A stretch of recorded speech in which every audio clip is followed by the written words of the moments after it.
William and Mary Draper were married at Draper's Meadow in about 1750. And in the first few years they lived in the Ellet Valley. And William actually had a grist mill down there. And then by 1753 or so moved up to Draper's Meadow, and of course that's where the massacre took place. After Mary Ingles returned from captivity, she was taken down east of Roanoke in Bedford County for a number of years. From around 1758, it's believed that she moved back to here and actually lived on the farm in which I own across the river. And she and her husband are buried there. William got this land sometime. The original survey was across the river was in 1747. William got title of that land certainly by the time he came here to live in the 1750s. And this is where they lived. And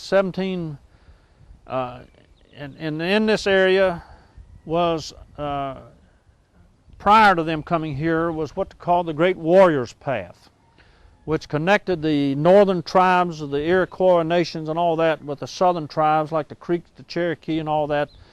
In the south there was a Warriors Path, which was kind of like the superhighway between the Indian nations.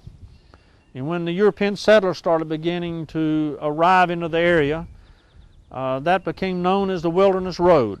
And was there only one? We don't know. It probably was some other roads that were known as Wilderness Road, but it also became a great migration path for the European settlers moving into the area. William and Mary Ingles settled here after her return from captivity. And the new river, as you can see, is about 500 feet wide right now and is a fairly significant barrier to cross. In 1762, William Ingles got a license to open a ferry, which was required for him to be able to, in order to offer it as a public conveyance, had to be licensed. And of course they controlled how much they could charge to take people and things across the river. So Ingles Ferry was established here somewhere in this vicinity where you are now. The location of the ferry at the beginning probably was wherever they could access the river and get off the river going up the bank. And of course from time that would change. Probably the area behind you is a depression in the ground, was one of the areas extensively used because that probably is where the road went since it's a depression. To your left, you can see there's a hollow that's, of course, a lot of trees in it, but there's a draw that goes from here to the top, which is over 100 feet higher, 150 feet difference in elevation to the top. But it's up through this hollow or draw that the Wilderness Road came out of the river bottom here and got to the top so they could proceed on westward. And of course the Wilderness Road became a great migration route, but William Ingles, being an entrepreneur he was, created the ferry to aid people to getting across the river. As I stated before, William and Mary lived across the river on a tract of land, and that became a community in itself. In 1773, William got a license to operate an ordinary out of his house. An ordinary, by definition, was a tavern-like establishment but operated out of a private home, as opposed to a tavern, which was a structure created specifically to run as a business, such as we're in front of this one. And we'll talk more about this tavern in just a moment. But in the license, it said in 1773 that he was licensed to operate a ordinary, and it said out of his home. So somewhere over there is where the original tavern-like establishment began. William died in 1782, and Mary Ingles died in 1815. Now, sometime after William's death, there was a structure over here, and this mound of dirt right here is one of the things that's left of that structure and the rock in it. I have a picture that I'll pass around that you can look at, but this is a picture of the tavern on this site showing three structures all connected together, but this will show you what the tavern looked like with this structure here in place. And later there were 2 other structures added, and I'll talk about each of those in turn. But I'll pass this picture around for those of you who would like to look and see what the tavern looked like in that era. Ma'am, I'm going to give this to you, and if you can start it and look at it and pass it around. But the structure originally here was a 2-story log structure with a stone chimney, which is the stone here is probably from that chimney, and it lasted till about the 1920s. So what you see here is what was prior to, after 1920, what was left of the original tavern.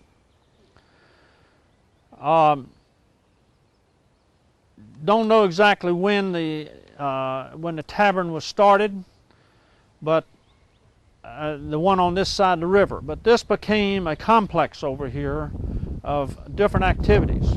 Like I mentioned, the ferry was in operation. And after William died, his son John, the youngest child, John Ingles, who was my ancestor, inherited the Ingles farm. Now Mary Ingles remained on the farm across, and she was given that land in her life to use, and then after, when she passed away, it went to John, the son. That's the way it was in those days. Women could own land, but they couldn't will it or deed it to someone else. They could only keep it until they died, and then it went to whoever it was designated to go to upon her death. And so the tavern became established over on this side after William's death. And that tavern was this building, and probably the log structure directly behind you were the original parts of the tavern used in that era. And then John Ingles, the person who was the youngest child of William and Mary Draper Ingles, he had 9 children, 4 boys. 3 of the sons at times had the license to operate the tavern. Now, but not all 3 at the same time. It rotated. And that started in the late 1700s and went on into the 1820s in that time frame. The youngest child of John was Thomas. And Thomas Ingles actually ended up with all this when his father died in 1836. Now, the thing that's interesting about the tavern being established here is that this became like a large service station, if you will, for crossing the river. At the time the tavern was in use here, not only it provided a place to eat, or drink, or to stay, it also provided other services. For example, beyond where these first 2 cars are parked here, on a little knoll right there was a blacksmith shop on the lower level, and I understand there was an upper level that was a store where you could buy supplies, and that was called the Ingles Hill store, John? Ferry Hill. Thank you. Ferry Hill store, and it was here, and there's a ledger that we have a copy of that shows who bought what, to include Mary Ingles, including the tavern, bought supplies to the store. Behind you on this knoll, right on the left of the road as you drove in, up on that little grassy knoll right there, that was a wagon yard, and that's where the wagons could be pulled in and stop and parked for the night. They also had a stable here because this draw, as I mentioned earlier, is quite steep, and there were also horses used as draft animals to help wagons get from here to the top as additional power. In other words, like in railroad parlance, like a pusher, but they were pulling, but they'd hook extra horses to help get wagons and heavier equipment to the top of the hill. The Wilderness Road was like the Interstate 81 of today, and it actually paralleled, the Interstate 81, and went from here on out into the Cumberland Gap and into Kentucky and Tennessee. So a lot of the migration through this area, one time I saw a map showing population, and if you look at Virginia, where it goes down to Kentucky and Tennessee, the civilization or the settlements had a big bulge that came out this way through the Cumberland Gap into Kentucky. It wasn't near as far westward, the civilization in North Carolina or up along the Ohio River as it was in that area. And of course, what it was is the Wilderness Road is where everybody moved along in the expansion of the United States, the newly formed United States. So this was a major road and a major use. Now, how long the tavern operated, I don't know. I do know that Thomas Ingles, who was the son of John Ingles that I mentioned earlier, that acquired this, he married about 1838. Now, I mentioned earlier that the tavern had two structures here. When you go and walk around, you'll see that this part of the structure that's nearest the river is clapboard. That is, it was sawed lumber with brick foundations, and the chimney's not there now, but it was a brick chimney on that, as you can see from the photograph. And at that time, when Thomas married, and Agnes McClanahan, Catherine McClanahan, who was now, family was from Roanoke, what is today Roanoke, at Big Lick, this became his residence. And he added that on when his family started growing, and I don't know how many children he had. I want to say there was around 8 or something like that. But that was added on, and it was not made of log, but was actually made of sawed lumber that came from, from sawmills, because that was the way things, as they developed the area. Instead of using stone foundation, the stone gave way to brick, because brick was so much easier to make and to lay brick than it is to try to do stone, like the stone chimney. If you ever see a stonemason work, it's very slow work. And you can imagine being in Blacksburg with all the stone buildings there, it's a real art. And around 1830s and 40s, that gave way to brick. So that reflects the architecture of the era in which that was built. And so this became the family residence then for Thomas Ingles. Now, he died in 1852 at the age of 42. And so other descendants then occupied this building as a residence during that time. In the meantime, to the left, as I'm looking at this building, log structure, there was another room added on to it. As you see the pictures have passed around, over here behind this building separate, you can see the top, the roof, and a chimney of a separate building. That was a kitchen. Maybe could have serviced the tavern originally and then became part of the home. Now, my cousin's father, who was born here in 1876, or 77 rather, and died in 1967, I remember him pretty well. He had a large, he loved that big old fireplace, but it fell, and so what you see is what's left of the old kitchen. Now, this was a family residence until about 1891, when Andrew Lewis Ingles built this house here, which the name of it is Inglesheim. And in this, Andrew Lewis Ingles and his wife Julia Harvey had 8 children, and at least 7 of them were born here. I think the last one was born in that house when the year they moved in 1891. When I was growing up, there were 3 old maid sisters that lived here in this house, and one was Mary Draper Ingles, but not the one from 1815 that died, but there was a great-granddaughter. And she was born in 1879, and she died in 1981 at the age of 101. And she had 2 other sisters. Minnie was the youngest, and I was one born in 1891. And Minnie died in 1974, I believe. And then the other sister, who was maybe about 1881 or so, was born. She died in 1961. So I remember them well. And so they grew up in this building, or at least 2 of them did. And then the last one born grew up over there. But they were here during this time and cared for this building. Now, the importance of the Wilderness Road and all that decreased over time. In 1856, the railroad, or 1854, railroad came to Radford, and by 1856 ran all the way to Bristol.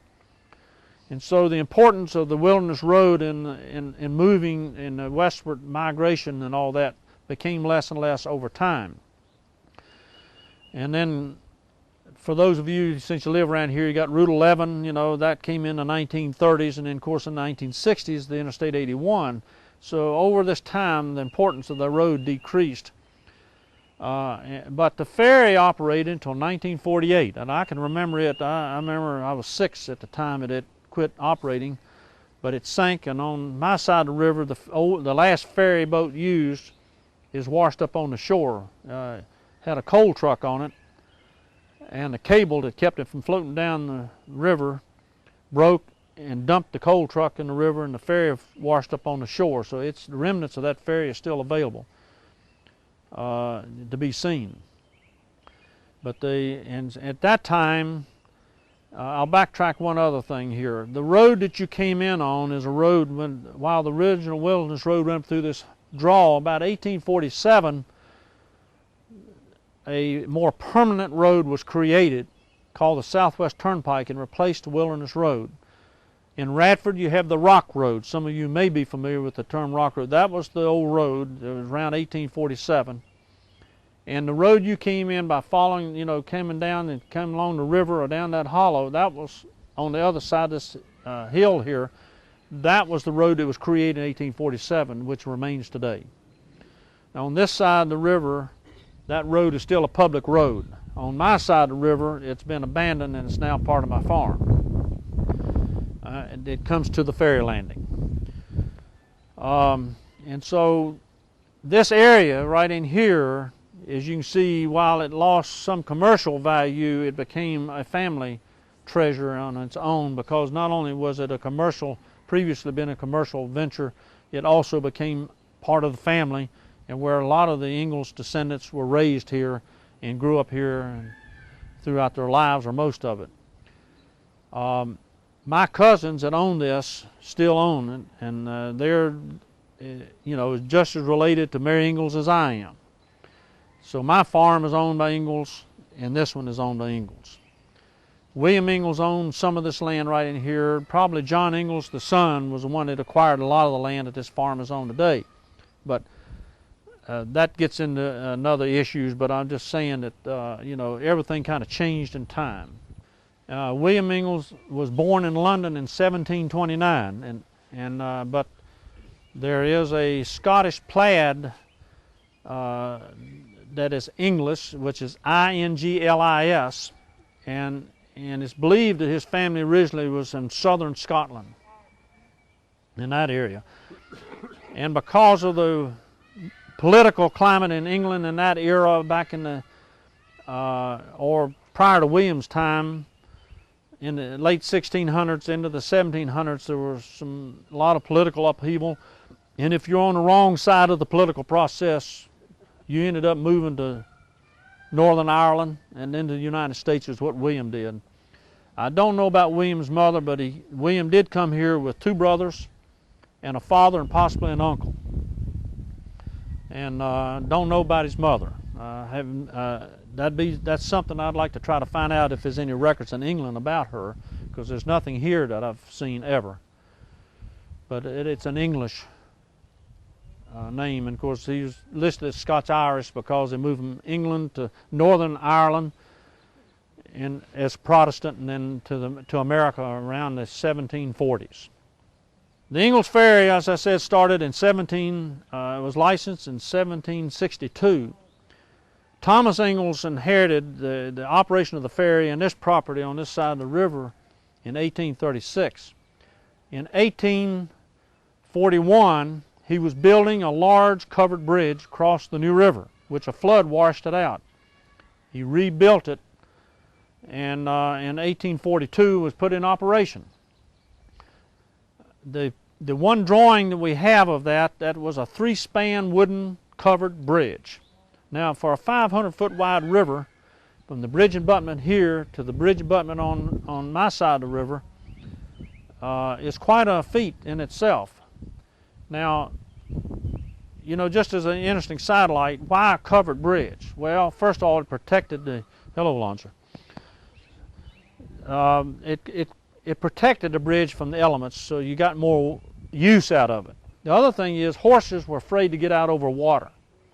And the reason why you have covered bridges, you see them, you know, some left over across small streams. The horse associates that going into a barn. So that was a way to get horses to cross a bridge over water that normally could not be used by horses because they were afraid of the water and seeing water on all sides of them getting out of a height over the river. Now that bridge originally was a toll bridge just like you had the ferry, and then around 1845, about 3 years later, it was sold to a company to operate it and became a private, separated from the family. The family didn't operate it. After the Battle of Cloyd's Mountain on the 9th of May 1864, the Confederate forces retreated back through this area and they burned the bridge to keep the Union forces from crossing the river. The Union forces actually went up to a ford, which is a few hundred yards up the river, and crossed over anyhow. Soon after the Civil War, I believe Pulaski County began operating the ferry, and in 1905 the family got it back. In fact, it was Andrew Lewis Ingles, the one that built this house here, got the license to operate the ferry, and so this family on this side of the river operated the ferry until February of 1948. So that was the bridge abutment and a little bit about its history. It was called the High Bridge. You'll see old maps that talks about, you'll see Ingles Ferry, but usually don't see Ingles Bridge. It's usually High Bridge, H-I-G-H, and it was referred to as the High Bridge. The Wilderness Road would change locations. Prior to 1847, that road being heavily used, when they'd wear out some land and couldn't pass anymore because of the difficulty, they would move it 30, 40, 50 feet or somewhere over and start using it again. So it would move. And that's the same way with the ferry. I mentioned earlier that they moved it up and down the river depending on how they could access the river. After floods and things, you know, the banks would wash away and they would have to figure out where, and they would move it. Now, just this side of the bridge abutment that we talked about on this side and the other side. In other words, this would be the north side, where you all are facing westward, is the last ferry landing that was used when it was a public conveyance up until 1948. Probably from 1905 on, it was basically used there. And like I said, I can vaguely remember using it. I was 6 when it stopped. When I was 4 or 5, I remember my dad and mother drove down the road and you'd yell for the ferry operator to pole the thing across the river to pick you up, and you paid $0.25 or something like for a car. You couldn't pay the liability insurance on it today. But anyhow, you know, they would pole it across, and poling means these long poles, probably like 15 feet long, and they would walk to the front of the boat and push the pole on the bottom and start walking, pushing the boat until they get out to the current. And when they got the current, they could shorten one chain on one end with a pulley and lengthen the other one, and the current would help push it across. And you get to the other side, you'd come back, you would reverse the chains and the length of the cable on the pulley.